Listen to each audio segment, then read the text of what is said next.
युनेस्कोने छत्रपती शिवरायांचा 12 किल्ल्यांचा जागतिक वारसा यादीत समावेश केलाय. बाब महाराष्ट्रासाठी किंवा अभिमानाची आहे. युनेस्कोच्या निर्णयावर मुख्यमंत्री उपमुख्यमंत्री काय म्हणतात बघूया. आपल्या सांस्कृतिक मंत्रालयाने भारत सरकारच्या प्रधानमंत्री मोदयांसमोर ठेवलं होतं.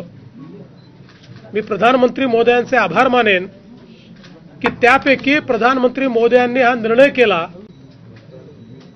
की जागतिक वारसा स्थळ म्हणून छत्रपती शिवरायांचे 12 किल्ले, ज्यातले 11 किल्ले महाराष्ट्रात आहे आणि एक जिंजी हा तमिळनाडूमध्ये आहे, असे 12 किल्ले नॉमिनेट करण्याचा निर्णय घेतला. आपले 12 छत्रपती शिवाजी महाराजांचे किल्ले जागतिक वारसा दर्जामध्ये वर्ल्ड हेरिटेज यादीमध्ये त्यांचा समावेश केला ही आपल्यासाठी, महाराष्ट्रासाठी, तमाम शिवभक्तांसाठी मोठी गौरवाची आणि अभिमानाची बाब आहे.